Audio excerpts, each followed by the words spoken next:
여기. 오늘은 학생이 많네요. 우리 감사합니다. 또 대강해야 될 것 같아요. 열심히 가야 되는데. 오늘은 스가랴서에 대해서 이제 다음 주 사명자 집회하고 다음 주 사명자 집회가 아니고 다음 주에 말라기까지 하면 이제 종강이죠. 오늘은 스가랴서. 히브리어로는 즈카리야라고 해서 여호와께서 기억하시다라는 이름의 뜻을 갖고 있어요. 스가랴는. 보면 이제 저희가 12 소예언서에 대해서 2학기 들어서서 계속 했는데 스가랴서는 12 소선지서, 소예언서 중에 분량이 가장 긴 책이에요. 호세아서도 이제 14장까지 되어 있지만 호세아서는 총 절수가 197절이고 스가랴서는 똑같이 호세아서랑 14장이지만 총 절수는 211절까지 있어서 소예언서 중에서는 스가랴서가 제일 분량이 많고 또 제일 난해해요. 그 대선지서 중에 이제 에스겔서가 제일 난해했다면 막 공상과학 영화에 나오는 것 같은 눈이 달린 바퀴, 사람의 얼굴을 했고 이쪽은 독수리, 이쪽은 소, 그런 것처럼 소선지서 중에서는 스가랴서가 제일 난해해서 이제 중세 시대 때 유대 랍비는 이 스가랴서를 온전히 이해하려면 의의 스승, 그분이 오셔야 된다.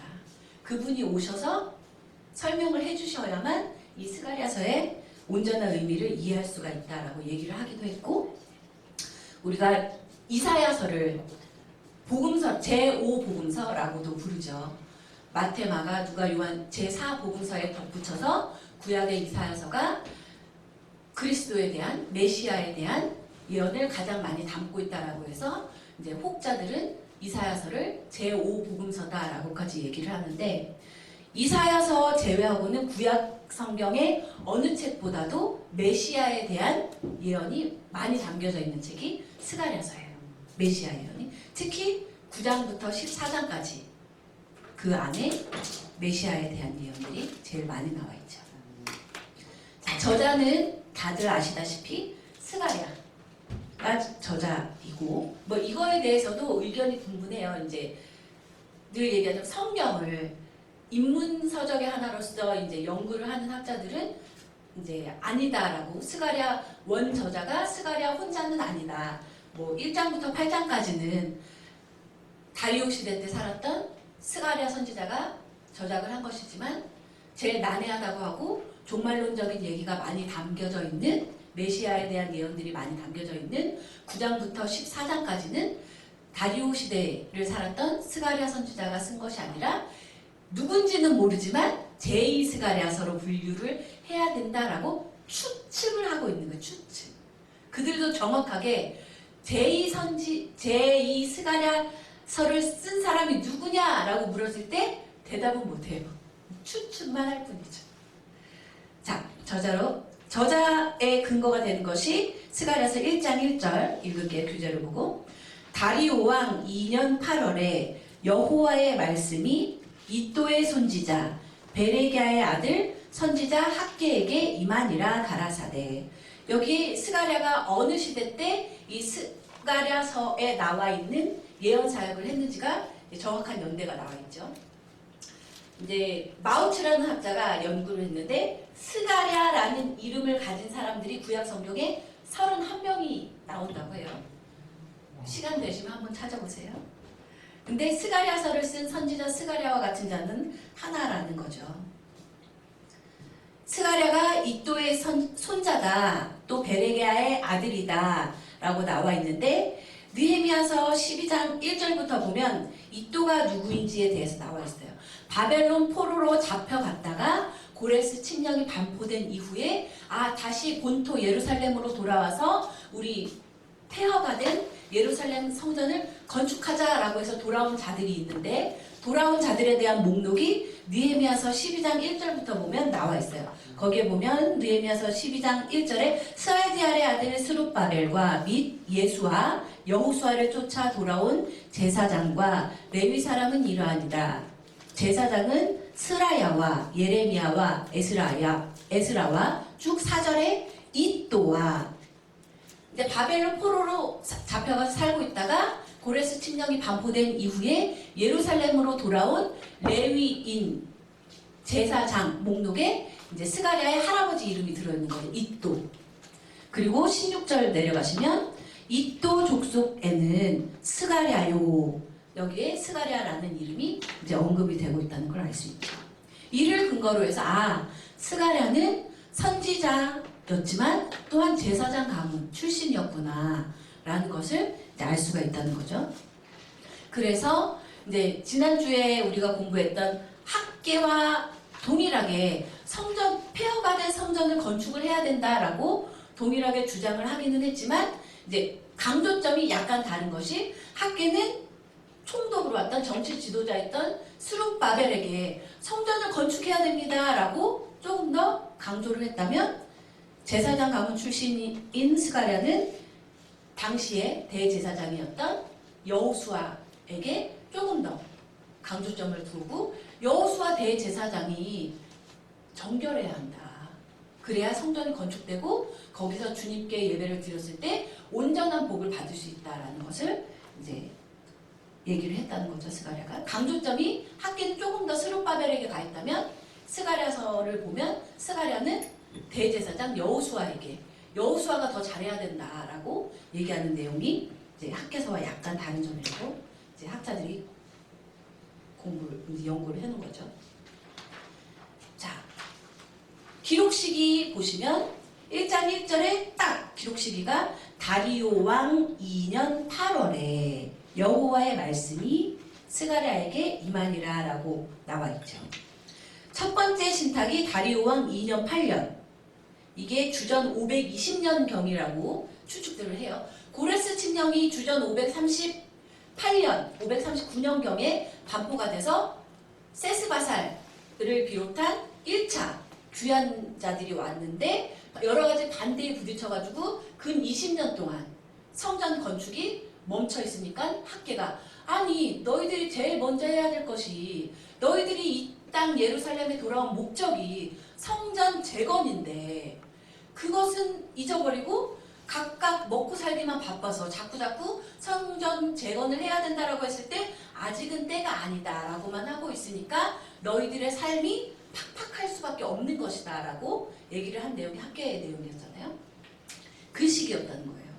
이 시기가 첫 번째 스가랴가 첫 번째 신탁을 얘기한 이 주전 520년이 학계의 마지막 신탁이 다리오 왕 2년 9월에 선포되었으므로 그보다 한 달 앞서 선포된 것임을 알 수 있고 이제 둘이 학계와 스가랴가 겹치게 선포 사역을 했던 것이 한두 달 정도 된다라고 이제 학자들이 얘기를 하는 거예요. 근데 둘이 각자의 이름을 언급한 내용은 없어요. 선포 사역이 이제 선포된 내용들이 학계와 비슷하다. 그리고 배경이 됐던 언급되어 있는 역사적인 그 시대가 비슷하다라는 것 외에는 크게 뭐 겹치게 스가랴가 뭐 학계의 경우에 스가랴 선지자도 이렇게 열심히 일하니까 너희들도 열심히 주의 일을 위해서 힘써야 된다 이런 식으로 스가랴를 동시대에 활동을 했던 스가랴 선지를 언급한 내용이 없어요. 보면 선지자들을 보면 1대1이에요. 무리지어서 다니거나 하지 않아요. 구약 성경에 나오는 선지자들을 보면 때를 지어가지고 막 무리의 힘을 과시하거나 그런 게 아니라 온전히 하나님과 1대1로 하나님께 메시지를 받고 혼자 외롭고 고독한 싸움을 하는 사람들이 선지자인 것을 우리가 알 수 있거든요. 이 참 선지자와 거짓 선지자가 분류되는 것도 거기 있죠. 거짓 선지자들은 때로 몰려다녀요. 세력을 과시하고 성경을 보시면 그게 참 나오죠.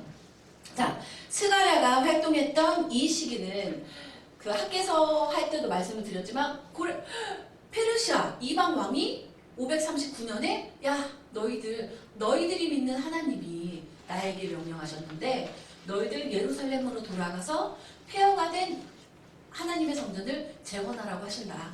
바벨론 왕이 다 빼앗아왔던 예루살렘 성전의 은그릇, 금그릇, 성물들까지 싹 다 가지고 예루살렘으로 돌아가서 예루살렘 성전을 건축하고 너희들이 믿는 하나님께 예배를 드려라 라고 하니까 이방신이 하나님을 섬기는 줄도 몰랐던 다리오 왕이 고레스 왕이 이렇게 하나님의 종으로 쓰임을 받을 수가 있겠구나 해서 이제 선지자들이 고레스를 이방 민족임에도 불구하고 이방의 왕임에도 불구하고 원수같이 여겼던 이방 왕임에도 불구하고 하나님의 종이구나.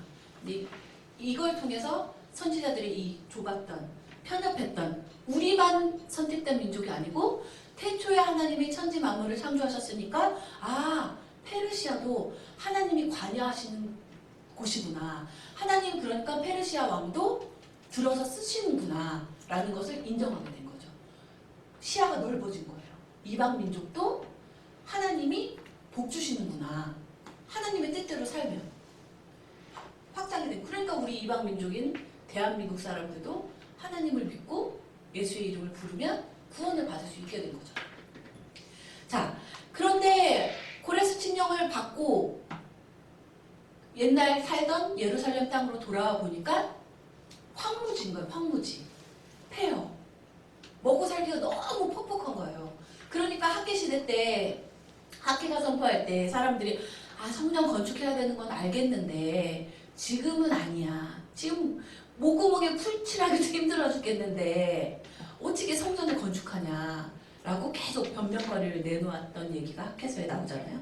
너무 힘든 거예요. 재정적인 어려움, 또 성전을 건축하려고 처음 시작했을 때 바벨론 포로로 잡혀가지 않고 기존에 살고 있던 사람들도 있었단 말이에요. 사마리아 땅, 북이스라엘 땅에서 살고 있던 사람들, 또 여러 이제 주인 없는 땅이니까 여러 민족들이 잡족들이 와가지고 이방 민족하고 결혼해서 또 혼합 족속이 되고 또 이방에서 온 여자들 남자들이 데리고 온 자기들이 믿던 신들 또 다 같이 섬기기 시작하고 이제 무인지경인 거죠. 완전 무업지대가 되어 있는 상태에 가게 된 거예요. 예루살렘 성전은 이미 사라져버리고 여호와 하나님은 힘이 없는 신이다라는 사람들의 인식이 팽배해 있는 지역에 가가지고 돌아가가지고 성전을 건축하려고 하니까 너무 힘든 거죠. 반대도 심하고 그 에스라서에 보면 사마리아인들이 이제 혼합족이라고 불리는 사마리아인들이 성전 건축을 방해하는 내용들이 나오고 그래서 아닥사스다 왕이 야 너는 성전 짓지 마.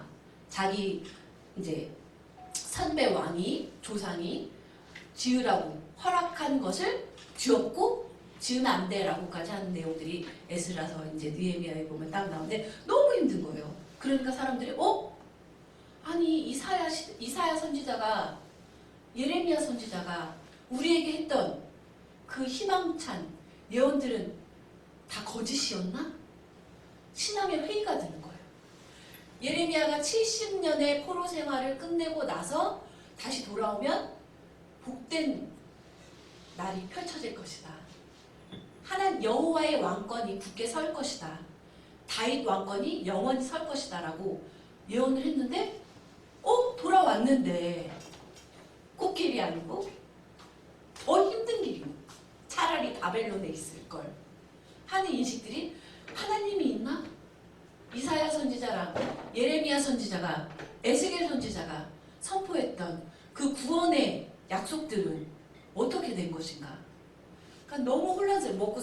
경제적으로도 힘들고 이제 신앙적으로도 흔들릴 수밖에 없는 상황인 거예요. 이때 스가랴가 그럼에도 불구하고 너희들이 의지할 분은 여호와 한 분뿐이시다.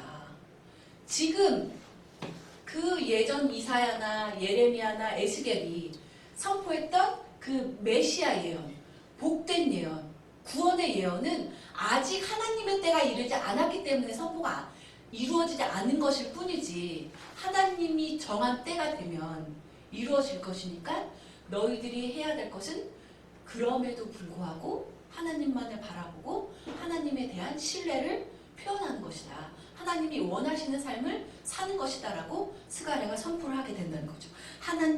스가랴는 백성들에게 하나님의 말씀을 신뢰하고 순종해야 된다. 하나님의 때가 이를 때까지. 아멘. 그래야 된다는 거예요. 아무리 힘들어도. 그런 자만이 메시아를 통한 용서와 씻음이 있는 나라를 세우고 그 나라에 들어가서 영원한 복을 누릴 수가 있다라고 스가랴가 얘기를 한 거죠. 아멘. 힘들어도 끝까지. 아멘. 그러니까 우리가 늘 쉽게는 아니지만 좌절하는 이유가 우리들 작정기도 하고 금식기도 하고 이제 예물 사원을 하고 할 때는 원하는 소원이 어느 때쯤에는 이루어지기를 바라는 마음이 있어서 하는 거잖아요. 그거는 너 마음이지 하나님 마음이 아니라는 거예요. 하나님이 행하시는 일은 하나님이 정한 때에 하신다는 거예요. 그게 쭉 예언서에서 일관되게 흐르는 거예요. 내 때에 하나님의 때를 아무리 맞추려고 해봐야 소용이 없다. 하나님은 자유인데 내 때에 내 의지에 하나님을 결코 올가맬 수가 없다는 거예요. 하나님을 올가매려고 하는 순간 하나님을 내 아래로 두고 보게 된다는 거죠. 하나님은 그런 분이 아니라는 거예요. 하나님은 자유하신 분이에요. 그 누구도 얽매일 수 없는 자유하신 분. 자, 구조를 보시면 이제 크게 하나, 둘, 셋, 넷, 다섯, 여섯 개 단락으로 이제 나누어져 있는데 환상들이 많아요. 또 이제 9장부터 14장까지는 메시아 임재에 대한 종말론적인 예언이라는 것이 뭐예요? 그 전까지는 예루살렘 하나님이 선택하신 이스라엘 백성이 세운 나라가 망하기 전 하나님이 임재하신 것을 가시적으로 눈으로 볼 수 있었던 이 천지 만물 중에서 가장 깨끗한 곳이라고 여겼던 예루살렘 성전이 무너지기 전까지는 지금은 외세 침략도 있고 힘들 때도 있지만 그래도 이 유다 왕국을 다윗의 피가 흐르는 다윗의 후손이 다스리는 유다 왕국을 하나님이 굳건히 하시겠지라고 기존 현재 있는 질서나 현재 있는 그 왕권이나 현재의 이 것들을 보존하는 것이 기존 이제 망하기 전 나라가 완전히 망하기 전 이제 예언자들의 선포에서 볼 수 있는 메시지였다면 나라가 완전히 망하고 예루살렘 하나님이 임재하시는 예루살렘 성전 가장 거룩한 곳인데 망했어. 무너졌어. 무너지고 난 다음에는 우리가 희망을 둬야 될 것은 인간의 권력, 인간이 세운 왕국이 아니었구나. 현재의 질서를 완전히 깨버리고 전혀 새로운 시대. 그래서 예언자들이 얘기했죠. 그때가 되면 마치 새로운 심장, 하나님의 심장을 이식받은 것처럼 지금은 아직 새 시대가 도래하지 않았기 때문에 지금은 우리가 막 하나님 뜻대로 살려고 몸부림을 쳐야 되고 오늘은 하나님의 뜻대로 산 것 같지만 어제는 하나님의 뜻대로 산 것 같지만 오늘은 또 하나님의 뜻대로 살기가 너무 힘들고 하기 싫고 이런 오르락 내리락 하는 것이 있는데 그때가 되면 메시아가 와서 다스리는 새 시대가 되면 저절로 하나님의 뜻대로 살게 된다고 했잖아요. 그래서 너희도 굳이 선포할 필요가 없다. 그날이 되면 다들 저절로 하나님의 뜻을 알게 돼서 저절로 하나님의 뜻대로 살게 된다라고 이제 종말론적인 메시지에서는 그런 내용들이 나오게 되잖아요. 현 세대하고는 전혀 다른 새로운 시대가 도래하는 것을 그 새로운 시대는 새 사람만이 들어갈 수 있겠죠. 완전히 거듭난 그 시대를 이제 대망하고 기대하는 것이 이제 종말론적인 기대다라고 하는데 그런 내용들이 9장부터 이제 14장까지 나오고 종말론적인 예언이 아니더라도 난해해요. 두 번째 단락 스가랴의 8가지 밤의 환상이 나오는 것을 보면 화성나무 사이에 선 사람에 대한 얘기, 4개의 뿔과 4명의 대장장이 이야기, 측량줄을 잡은 사람, 대제사장을 위한 깨끗한 옷, 순금 등잔대와 두 감람나무, 날아가는 두루마리, 광주리 속에 있는 여인, 네 대의 병거. 다들 읽어보셨죠? 스가랴서 보면 아 이게 당최 뭔 소리고 하는 이야기, 이제 상징들이 많죠. 상징들. 묵시라는 것이 뭐예요? 하나님이 택하신 종에게만 은밀하게 보여주신 거란 말이에요. 그 종만이 이해할 수 있는 거예요. 다른 사람들은 하나님이 주신 계시를 보지를 못했잖아요. 그러니까 난해한 것이 당연한 것이고 이해하기 위해서는 하나님께 지혜를 구해야 되는 것이고, 그래서 뭐 화석류 나무 사이에 선 사람은 아 여호와께서 땅을 두루 다니라고 보내신 천사에 대한 것이다 라고 학자들이 이제 해석을 했고, 네 개의 뿔과 네 명의 대장장이가 나오는데 네 개의 뿔은 세상 권력을 말하고 이제 네 명의 대장장이는 그 네 개의 세상 권력을 부수는 하나님의 종들을 말하는 것이고, 측량줄을 잡은 사람. 측량줄은 뭐예요? 아, 이 정도 에스겔서에서도 나오잖아요. 발목까지, 무릎까지, 허리까지 물이 차는 걸 단계 하는 것처럼 측량줄은 측량을 하는 사람. 천사가 와서 측량을 한다는 거예요. 또 대제사장을 위한 깨끗한 옷. 이제 여기서는 여호수아를 대상으로 하는데 이제 학자들은 아 여기서 말하는 대제사장은 또 그때 언제인지는 모르지만 하나님의 때 여호와의 날에 오실 그분을 상징하는 것이다 라고 보기도 하고, 또 순금 등잔대와 두 감람나무는 순금 등잔대는 이제 여기 스가랴서에서는 스룹바벨이 메시아인 것처럼 언급을 하고 있는데 아 종국에 오실 종말 때 오실 메시아에 대한 비유 상징이다라고 보고, 두 감람나무는 교회와 성령을 상징하는 것이다 라고 보고, 또 날아가는 두루마리는 진노와 저주에 대한 상징이고, 광주리 속에 있는 여인은 광주리라고 안 나와요. 에바라고 나와요. 에바는 음식, 곡식을 무게를 잴 때 쓰는 측량하는 바구니인데 그 에바 속에 있는 여인, 죄로 에바 안에 있는 죄로 가득 찬 죄 자체를 상징하는 그 여인이라고 하고, 네 대의 병거는 원수의 패망에 대한 얘기다. 그리고 세 번째 단락 여호수아를 위한 면류관은 아 장차 오실 메시아 대관식을 상징하는 것이다 라고 학자들이 보고 있죠.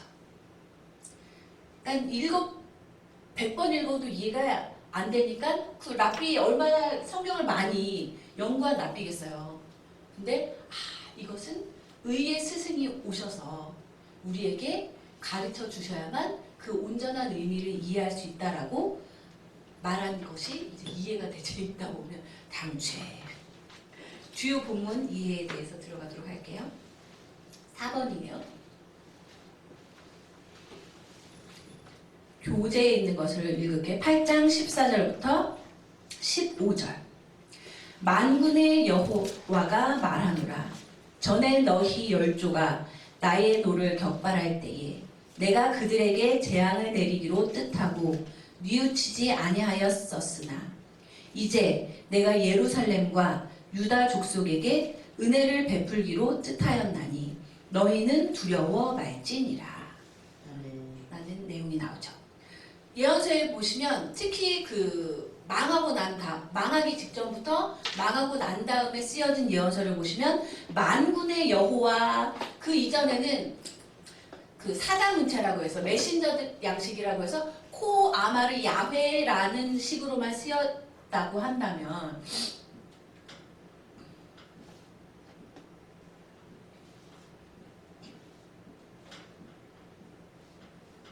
이것은 여호와께서 말씀하신 것입니다 라는 식으로 쓰였다면, 나라가 이제 망하기 직전 풍전등화에 있고 망하고 난 다음엔 만군의 여호와가 가라사대라는 표현이 더 빈번하게 나와요. 만군의 여호와, 예흐바 째바오. 똑같아요. 코 아마르 요 예호바의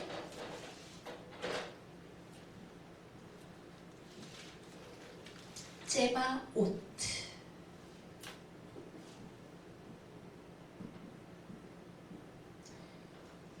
이 한 단어가 더 붙어요. 이것은 만군의 여호와께서 하신 말씀이다. 만군의 여호와가 가라사대라고 한글 성경에는 많이 표현이 되었죠. 째바옷이라는 것은 밀리터리 군대요, 군대.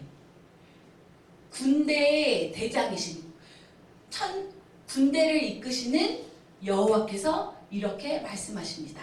라는 표현이 많이 나와요. 왜 그럴까요?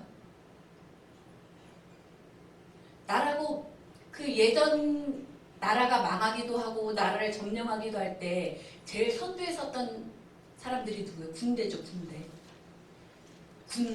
군사들, 병거들. 종말의 때는 뭐예요? 여호와의 날은 뭐예요? 하나님 뜻대로 살지 못했던 온갖 더러운 것들을 다 멸하는 날이 여호와의 날이잖아요. 그때 군대를 이끌고 여호와께서 오셔서 세상의 더러운 것들을 다 쓸어버리신다는 의미예요. 하나님의 군대, 하나님이 여호와께서 군대와 함께 오신다. 그래서 그거를 염두에 두고 읽어보시면 더 예언서들을 이해하는데 이제 도움이 되죠. 만군의 여호와가 말하노라. 전에 너희 열조가 나의 노를 격발할 때에 내가 그들에게 재앙을 내리기로 뜻하고 뉘우치지 아니하였으나 그래서 북이스라엘도 망하고 남유다까지도 싹 망해버렸잖아. 하나님이 치신 것이다.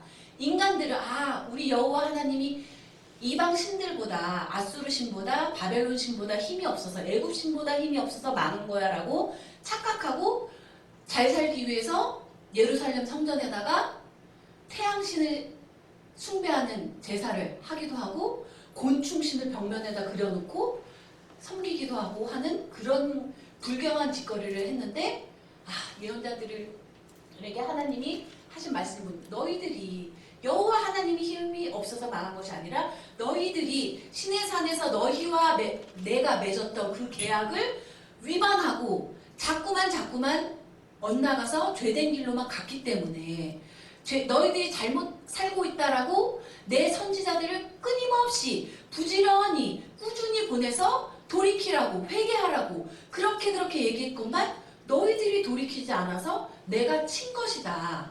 여호와가 힘이 없어서 여호와를 믿는 유다가 망한 게 아니라 너희들이 죄를 지었기 때문에 여호와 하나님이 내가 칠 수밖에 없었다라고 얘기를 하시잖아요. 그렇게 해서 남유다까지 다 망했지만 이제 내가 예루살렘과 유다 족속에게 은혜를 베풀기로 하였나니 너희는 두려워 말지니라. 여기서 중요한 용어가 헤이티브예요. 헤이티브. 구약 성경에서 은혜로 자주 번역되는 말은 헤세드죠. 헤세드.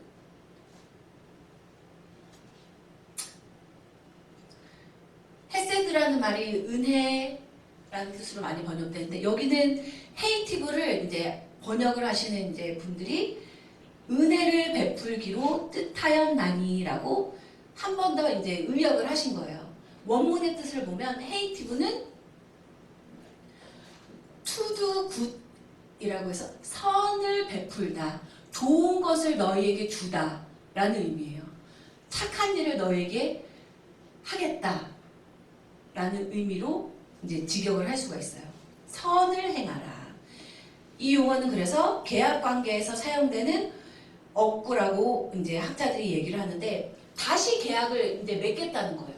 신의 산에서 너희들이 모세를 통해서 너희들과 계약을 맺었는데 그 계약을 온데간데 없이 싸그리 잊어버리고 하지 말라는 짓만 해서 결국 망했으니까 이제 너희와 내가 새 계약을 맺을 건데 이렇게만 살면 내가 복 주겠다라고 새로운 계약을 맺자고 여기서 말씀을 하시는 거예요. 너희들이 내가 원하는 계약 조건대로만 하면 to do good, 선하게 좋은 것으로만 너희들에게 베풀어 주겠다라고 여기서 말씀을 15절에서 하시는 거죠. 계약이라는 것은 뭐예요?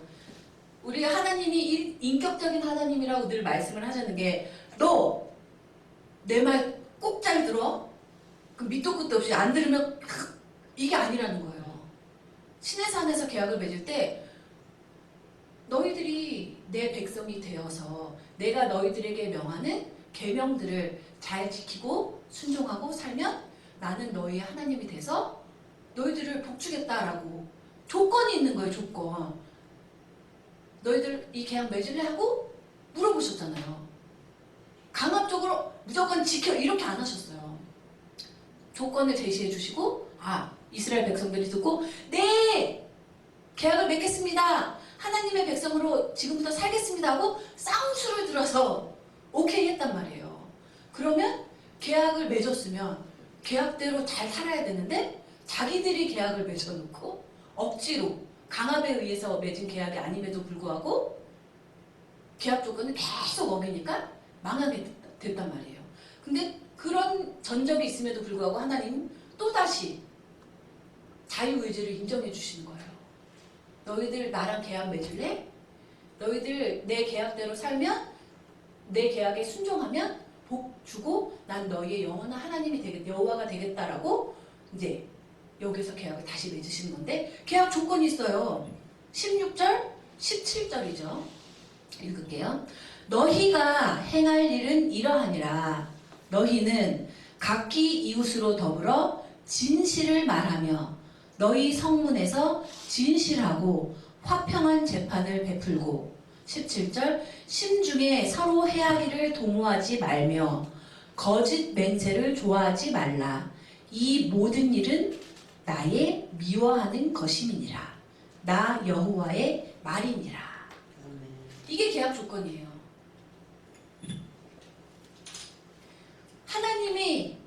하나님의 백성으로 하나님의 인도를 받고 하나님의 보호를 받고 하나님께 복받기를 원한다면 너희는 각기 이웃으로 더불어서 진실을 말하고 진실하고 화평한 재판을 베풀고 마음속에 서로 해하기를 도모하지 말며 거짓 맹세를 좋아하지 말아라. 18절 19절까지 더 읽고 얘기할게요. 만군의 여호와의 말씀이 내게 임하여 가라사대 만군의 여호와가 말하노라. 4월의 금식과 5월의 금식과 7월의 금식과 10월의 금식이 변하여 유다 족속에게 기쁨과 즐거움과 희락의 절기가 되리니 오직 너희는 진실과 화평을 사랑할지니라. 이게 계약 조건이라는 거예요. 쉽죠? 난해하지가 않아요. 하나님이 원하시는 것은 진실하라는 거예요. 하나님께 그리고 네 이웃에게. 우리가 늘 착각하는 게 뭐 사기쳐서라도 돈 한 1억 헌금하면 하나님이 복 주시겠지 착각할 때가 있단 말이에요. 우리들 얘기하잖아요. 머리칼도 세시고 마음을 꿰뚫어 보시는 하나님이 거룩한 하나님께 거룩한 예물을 갖다 드려야 되는데 온갖 더러운 걸 다 묻혀져 있는 예물을 갖고 와서 주님 받으시고 복 주세요 하니까 복이 안 온다라고 선지자들이 계속 얘기하잖아요. 그러니까 오죽하면 하는 야 너희들 더러운 예물 갖고 와서 나한테 제발 예배 좀 드리지 마. 내 거룩한 뜰만 밟을 뿐이다. 역겨워서 견딜 수가 없다라고까지 말씀을 하시잖아요. 예언서에서.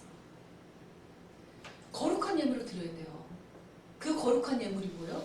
액수가 많은 예물이 아니고 깨끗한 예물. 남의 눈에서 피눈물 안 흘린 예물. 정직한 예물이라는 거예요. 하나님은 원하시는 것이 복받기를 원하면 진실을 말하며 진실하고 화평한 재판을 베풀고 서로 해하기를 도모하지 말며 거짓 맹세를 하지 말아라. 그러면 너희들과 내 계약이 맺어진 것이고 그렇게 되었을 때 4월의 금식과 5월의 금식과 7월의 금식과 10월의 금식이 변하여 유다 족속에게 기쁨과 즐거움과 희락의 절기가 되리라. 하나님이 여기서 원하시는 것이 에메트,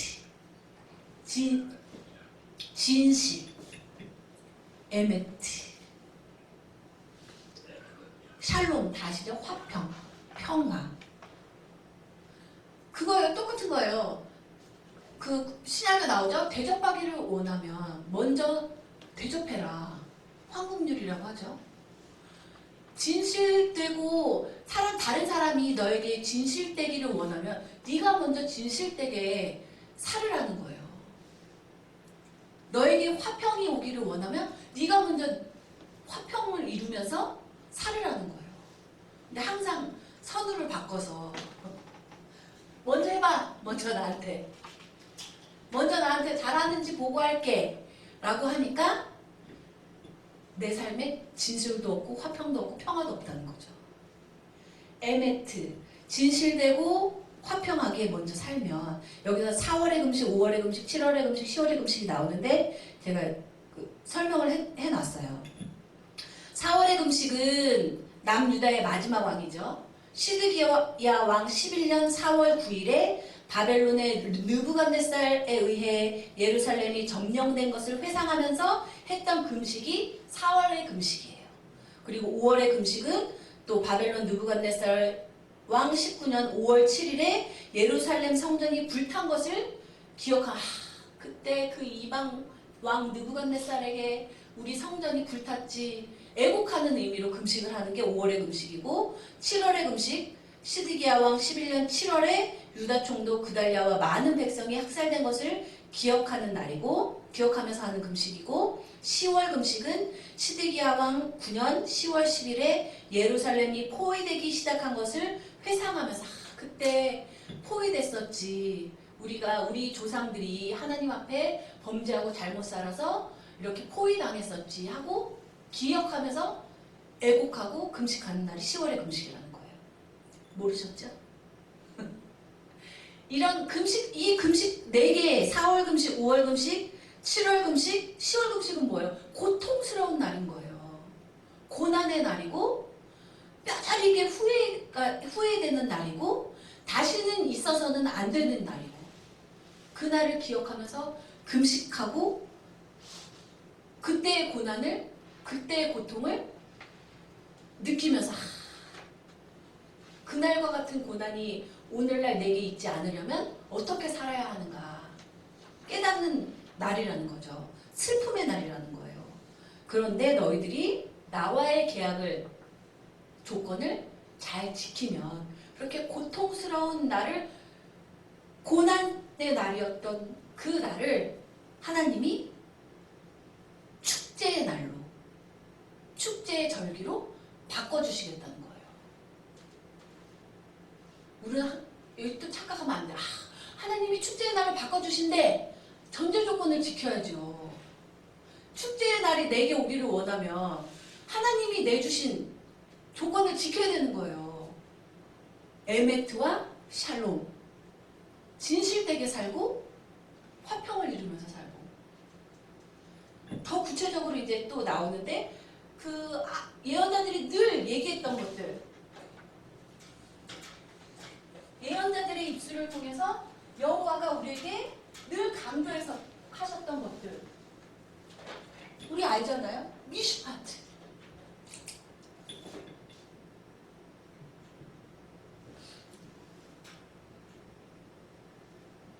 짜딕,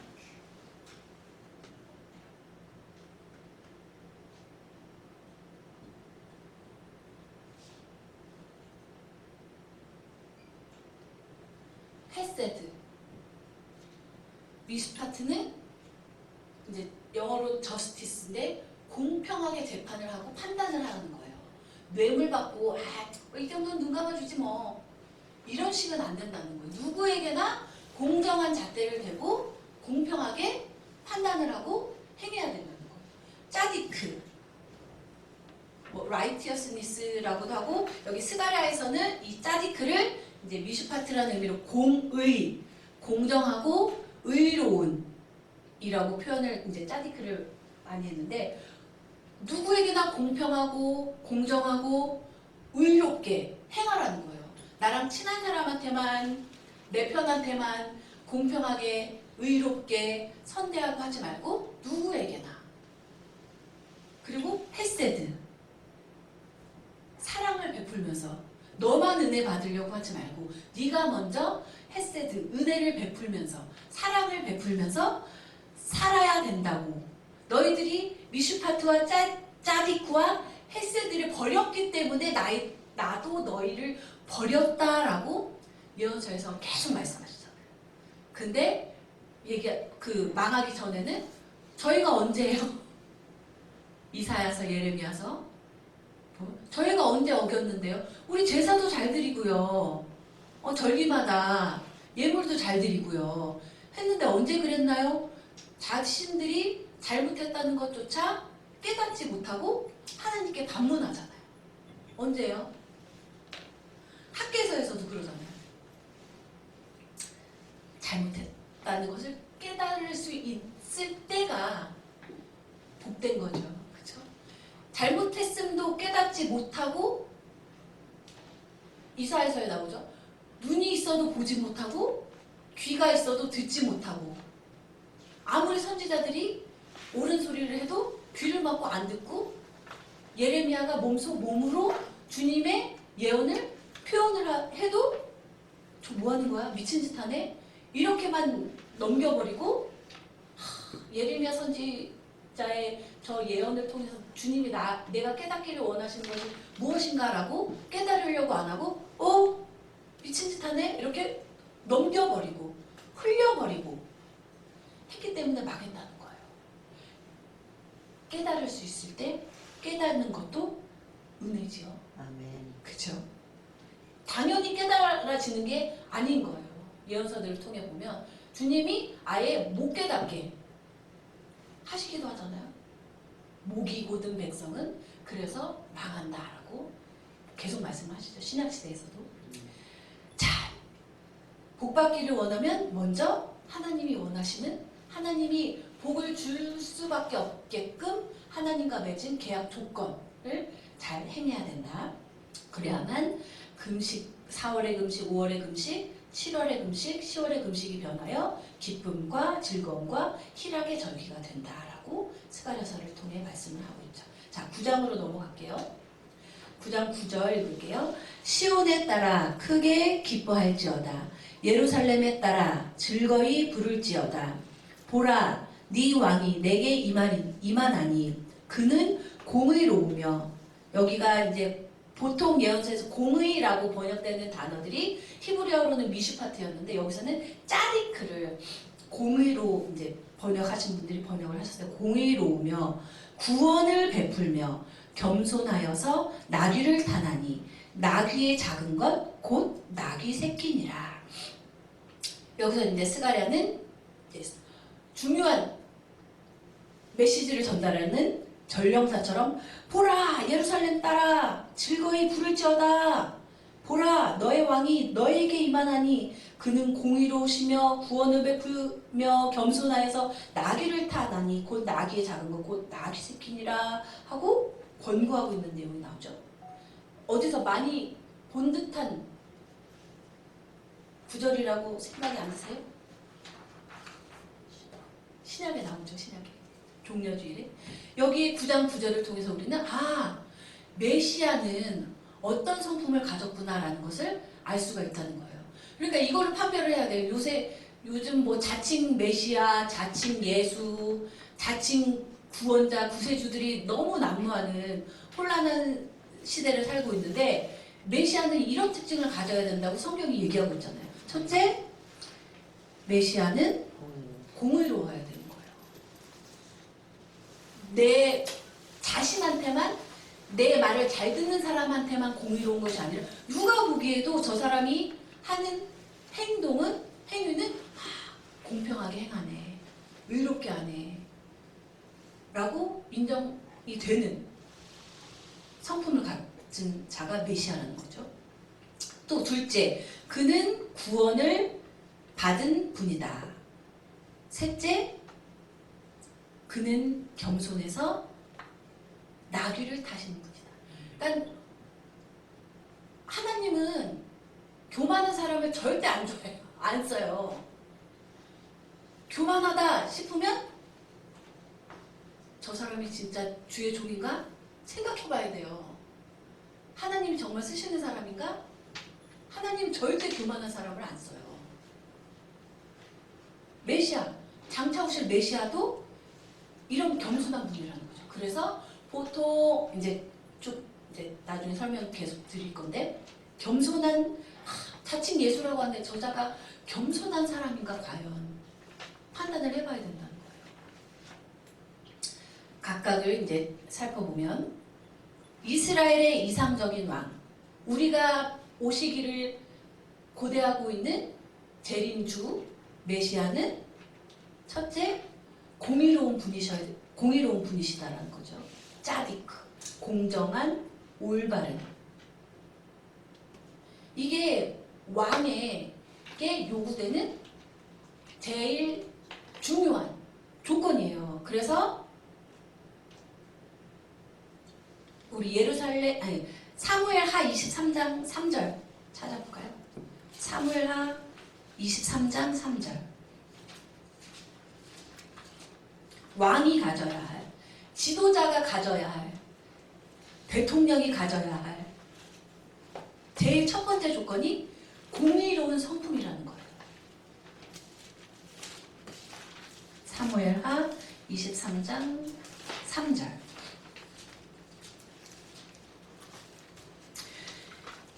이스라엘의 하나님이 말씀하시며 이스라엘의 바위가 내게 이르시기를 사람을 공의로 다스리는 자, 하나님을 경외함으로 다스리는 자요. 다윗에 대한 얘기죠. 또 그 제왕 시편에 보면 시편 72편 1절 2절을 보면 하나님이여 주의 판단력, 미슈파트예요. 판단력으로 이제 한글로는 번역을 했는데 히브리어 본문을 보면 미슈파트, 하나님이여 주님의 미슈파트를 왕에게 주시고 주의 의를, ጼ데크를 왕의 아들에게 주소서. 2절 저가 주의 백성을 의로, ጼ데크로 판단하며 주의 가난한 자를 공의, 미슈파트로 판단하리니. 미슈파트와 ጼ데크는 지도자가 갖춰야 될 제일 중요한 성품이라는 거죠. 메시아도 이런 성품을 가져야 된다는 거예요. 그러니까 메시아인네 하고 공의롭지 않네? 의롭지 않네? 그럼 짜가죠, 짜가. 이미테이션. 속지 말아야 되겠죠, 우리는. 근데 속기가 너무 쉽죠? 어떻게든 그렇게 속아 넘어가는지. 자, 둘째, 메시아의 둘째. 언제 오실지 모르지만 장차 오실 메시아는 구원을 받은 분이시다. 이게 우리 한글 성경을 보면 구원을 베풀며라고 되어 있어요. 그 메시아가 구원을 베푼다라고 이제 의미가 되어 있고, 또 영어 성경도 약간 히브리어 본문하고는 이제 포인트가 약간 달라지는 게 빅토리어스라고 해서 승리를 가져올 뿐이다 라는 의미로 했는데 히브리어 원문을 보면 노사아라고 되어 있거든요.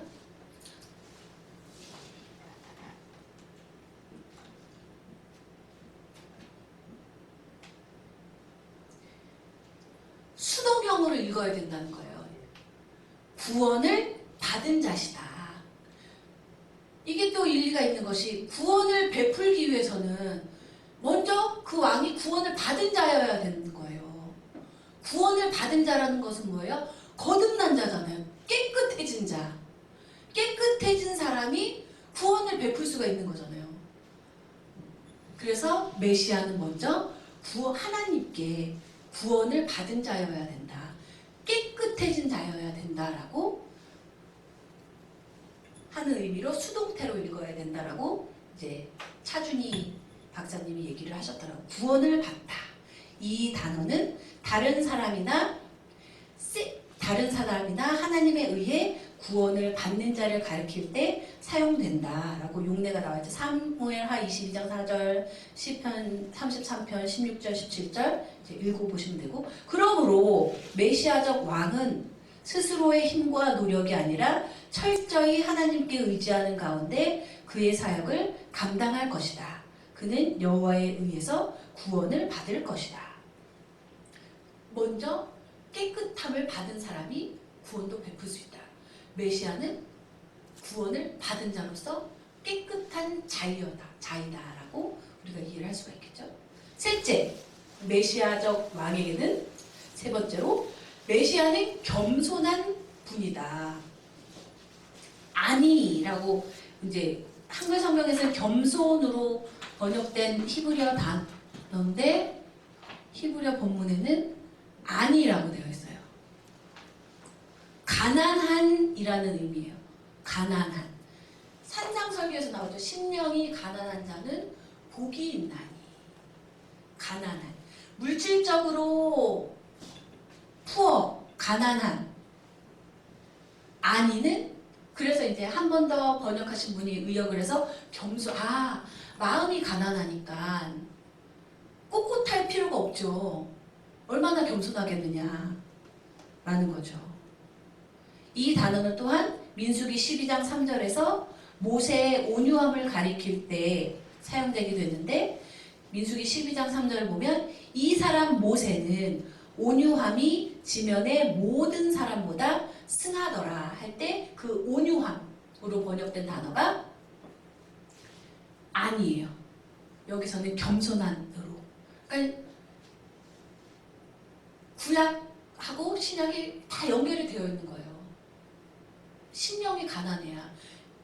실제적으로 가난한 것을 의미했다기보다 내 마음이 그러니까 뭐 그 욕심이 내 마음속에 욕심이 없어야 내 마음속에 욕심으로 가득 차 있으면 예수님이 들어오실 공간이 없는 거예요.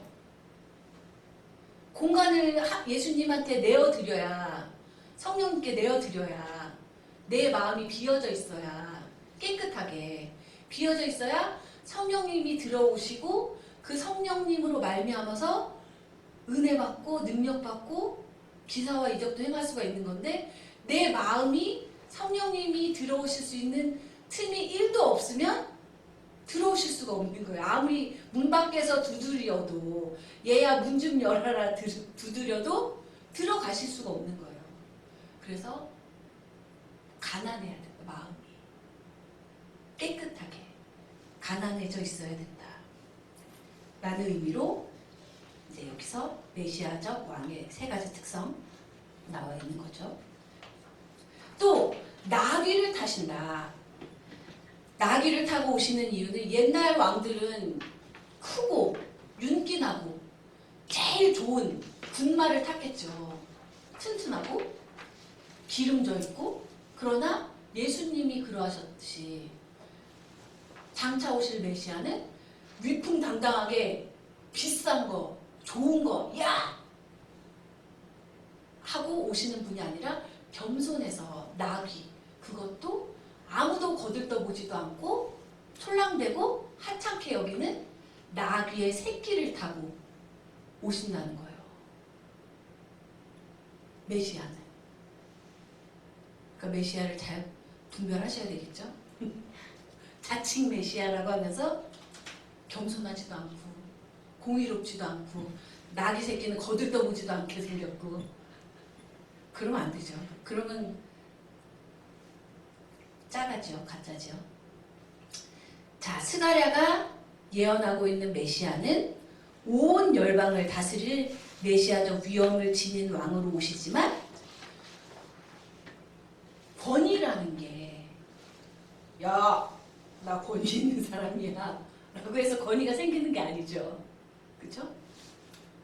권위는 풍기는 거죠. 근데 아무리 내가 권위를 숨기려고 해도 내 능력을 숨기려고 해도 주머니 속에 들어가 있는 송곳처럼 삐져나올 수밖에 없는 게 권위잖아요. 그런 권위는 하나님이 주시는 거고 메시아가 갖고 있는 권위는 막 위풍당당하게 백마를 타고 막 각종 악기를 이용해서 막 우렁차게 막 환영 인파를 다 이렇게 세워놓고 오고 하는 분이 메시아가 아니라 겸손해서 이 메시아는 거만하거나 방자하거나 허풍을 떠는 분이 아니라 온유하고 겸손한 분이시다. 이처럼 장차 오실 메시아적 왕은 공의롭고 그가 먼저 구원을 받아서 깨끗함을 입어서 구원을 베풀 수가 있는 사람이고 겸손해서 나귀를 타고 오시는 분임을 명심해야 된다라고 스가랴가 말하고 있는 거죠. 이런 분이 오셔서 다스릴 새 시대는 어떠하냐면 9장 10절 내가 에브라임의 병거와 예루살렘의 말을 끊겠고 전쟁하는 활도 끊으리니 그가 이방 사람에게 화평을 전할 것이요 그의 정권은 바다에서 바다까지 이르고 유브라데 강에서 땅 끝까지 이르리라.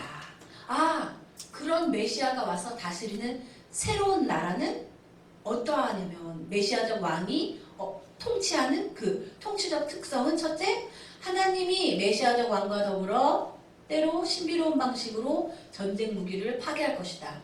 둘째, 메시아적 왕이 이방 사람에게 화평을 전할 것이다. 셋째, 메시아적 왕은 온 땅을 통치할 것이다. 각각을 좀 더 자세히 살펴보면 메시아라고 하면서 다툼이 끊이지 않는다. 전쟁으로 평화를 이룰 수 있다. 라고 떠들면 그건 메시아가 아니라는 거예요. 메시아적 왕을 보내신 하나님께서는 가장 먼저 전쟁 무기를 파괴하고 제거하신다고 9장 10절에서 말씀을 하고 계시니까요. 병거, 말, 활은 모두 전쟁할 때 그 당시에 전쟁할 때 쓰이는 필수 무기들인데 말씀하시잖아요. 내가 에브라임의 병거와 예루살렘의 말을 끊겠고 전쟁하는 활도 끊을 것이다. 무장해제를 시키신다는 거죠. 그러니까 전쟁으로 뭔가 더 큰 힘으로 나에게 대적하는 무언가를 밟아버리고 평화를 이루겠다? 말이 안 되는 거예요. 그럼 예수님이 십자가에 달려서 안 돌아가셨겠죠. 큰 권능으로 싹 쓸어버리셨겠죠. 그러나 메시아는 하나님은 전쟁을 종식시키는 것이 아니라 공의롭고 화평하고 온유한 구원받은 메시아를 통해서 먼저 전쟁 무기를 파괴하고 다툼을 종식시키신다는 거죠. 그러니까 가는 데마다 다툼을 일으키는 자는 메시아가 아닌 거예요. 주의 종은 가는 곳마다 다툼을 일으키는 자가 아니라 샬롬을 일으켜야죠. 샬롬을 일으켜야죠. 다툼과 분쟁이 아니라 이간질하는 것이 아니라 하나님은 모든 폭력을 종식시키시고 분열과 반목을 치유하시며 새로운 연합으로 이끌어 주실 것이다. 그래서 흩트는 자는 주님이 쓰시는 자가 아니라는 것을 우리가 잘 파악을 해야 되겠죠. 여기서 굳이 에브라임의 병거, 예루살렘의 말이라고 표현을 한 것은 그 솔로몬이 죽은 다음에 솔로몬의 아들 때에 하나였던 나라가 북이스라엘과 에브라임 지파를 주축으로 한 북이스라엘과 남유다 땅으로 갈라졌잖아요. 유다 지파를 중심으로 한. 그러나 새 시대, 메시아가 와서 다스리는 새 시대는 남북이 하나가 되어서 연합된 나라를 메시아가 통치하실 것이다 라는 의미로 에브라임, 예루살렘이라는 이제 꾸민말을 쓴 거죠. 둘째, 메시아적 왕은 이방 사람들에게 화평을 전하신다. 그러니까 나만이 아니라는 거예요. 우리 나만 복받고 유다 백성들이 그런 착각 때문에 망했잖아요. 우리만 선민이야. 우리만 선택된 백성이야. 그럼 여호와 하나님을 편협하게 생각하는 거고 여호와 하나님의 능력을 자꾸 축소하는 거예요. 자기들만의 국가신으로만. 근데 하나님은 이스라엘만의 국가신이 아니죠.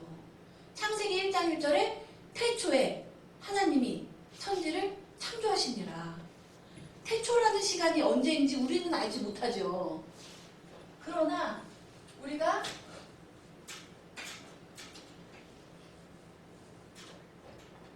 창세기 1장 1절을 통해서 알 수 있는 것은 태초가 언제인지는 우리는 모르지만 시간의 시작점이 태초잖아요.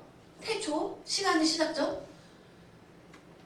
태초에 하나님이 천지 만물, 우주, 공간, 시간을 창조하시려면 여호와 하나님은 태초 전부터 계신 거예요. 시간에도 구애를 받지 않으시는 분이 여호와 하나님이라는 거예요. 공간에도 구애를 받지 않으시는 하나님이 여호와 하나님이고, 태초보다 처음이라고 하는 시간의 시작점보다도 먼저, 그래서 여호와의 선제성이라고 하잖아요. 먼저 계신 분, 선제성. 그러니까 하나님은 이방의 하나님도 되시는 거예요. 그러니까 우리가 복받을 수 있는 기회가 있죠. 이스라엘만, 유다만, 아브라함의 후손만이 아니라는 거예요. 그래서 우리도 예수님을 알고 있는 우리만 복받게 해달라고 할 것이 아니라, 아직, 그래서 예수님이 성교 명령을 내리신 거잖아요. 너희들이 먼저 믿고 깨달았으니까 너희들이 믿게 된 것을 아직 모르는 자들에게 땅끝까지 가서 전파해라. 그들도 알게 해라.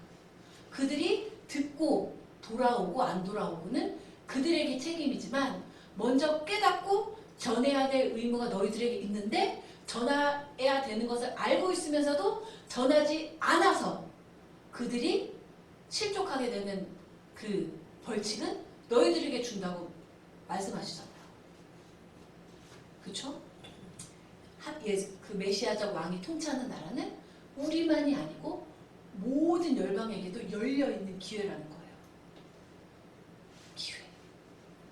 셋째, 메시아적 왕은 그래서 이방 사람들에게도 화평을 전하고, 온 땅을, 나만, 우리 교회만, 한국만, 이스라엘만이 아니라 온 땅을 통치하시는 분이 메시아라는 거죠.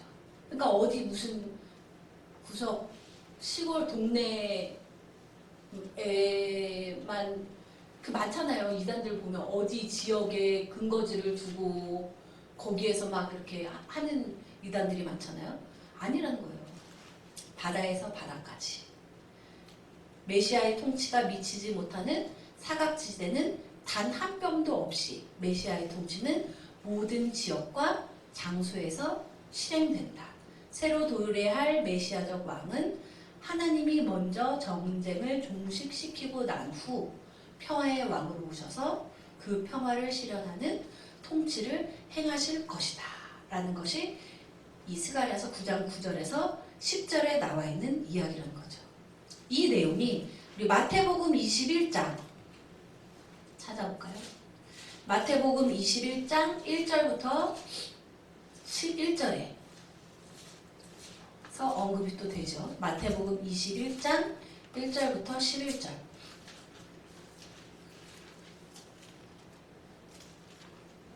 예수님이 종려 주일에 나귀를 타고 오시는 내용이 언급이 되는데, 21장 1절부터 11절까지 마태복음 읽을게요. 시작.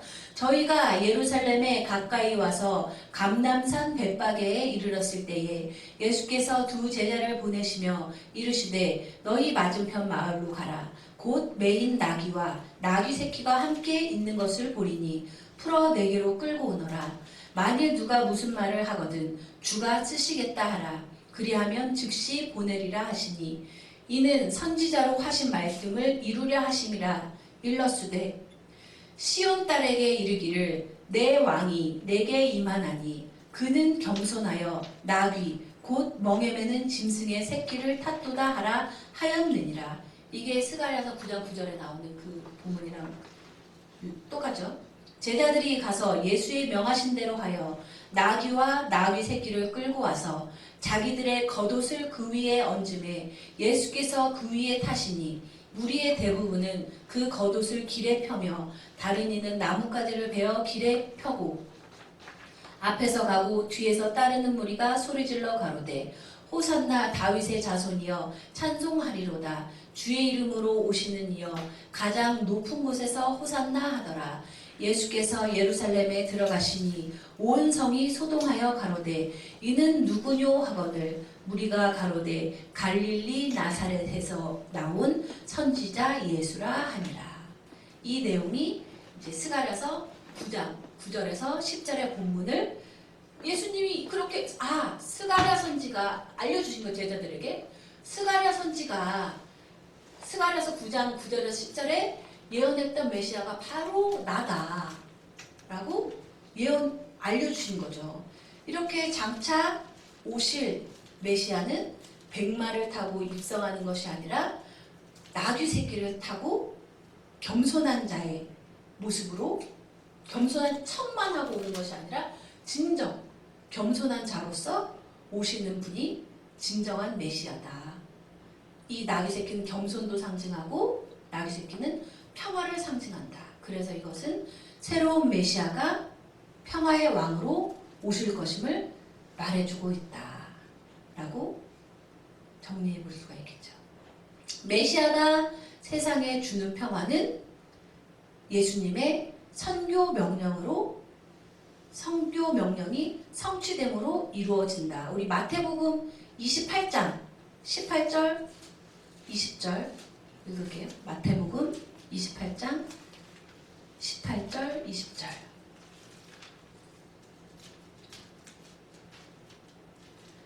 예수께서 나와 일러 가라사대 하늘과 땅의 모든 권세를 내게 주셨으니 그러므로 너희는 가서 모든 족속으로 제자를 삼아 아버지와 아들과 성령의 이름으로 세례를 주고 내가 너희에게 분부한 모든 것을 가르쳐 지키게 하라. 볼지어다 내가 세상 끝날까지 너희와 항상 함께 있으리라 하시니라. 주님은 이 성교 명령이 성취되는 날 오신다는 거예요. 우리가 할 일은 언제 와요 하고 몇 년도 몇 월 며칠에 주님 메시아가 오신대 휴거의 날이야 하고 날짜 세고 있지 말고 그때는 아무도 모르니까 하나님만 알고 계시니까 우리가 해야 될 일은 주님이 우리에게 주신 명령을 지켜서 하루하루 겸손하게 미슈파트를 행하면서 공의롭게 짜디크를 행하면서 의롭게 마음을 주님께 온전히 내어드리는 삶을 살면 어느 날 그날이 와서 메시아의 통치를 받게 되고 그 평화로운 샬롬이 나에게 임할 수 있다라는 것을 믿고 하루하루 살면 되는 것이지 몇 월 며칠 어디에서 어디 가평에서 그런 거 믿지 말고 하나님이 성경을 보면 알잖아요. 성경이 명백하게 알려주고 있는 것만 믿고 행하면 되는데 꼭 잘못된 길로 빠지는 이유가 성경 밖에서 무언가를 찾으려고 해서 문제가 되잖아요. 다섯 솔라에 대해서 말씀드렸잖아요. 종교개혁 시대 때 우리가 해야 될 것은 오직 예수고 오직 말씀이고 오직 우리에게 주어진 성경 66권 말씀을 통해서만 성경에 나와 있는 것만 믿고 행해야 되는데 종교개혁이 일어나기 직전의 중세시대 때 자꾸 성경에 없는 무언가를 만들어내서 섬기라고 그러고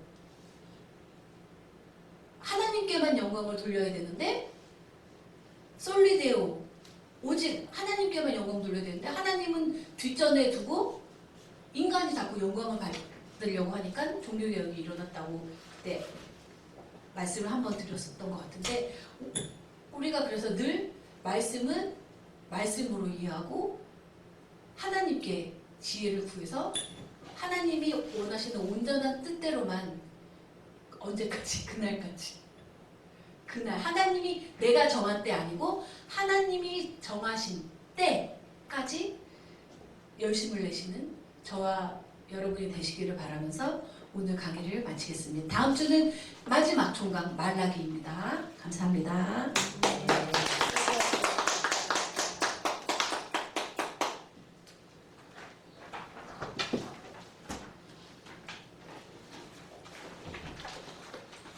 감사. 아, 아, 아.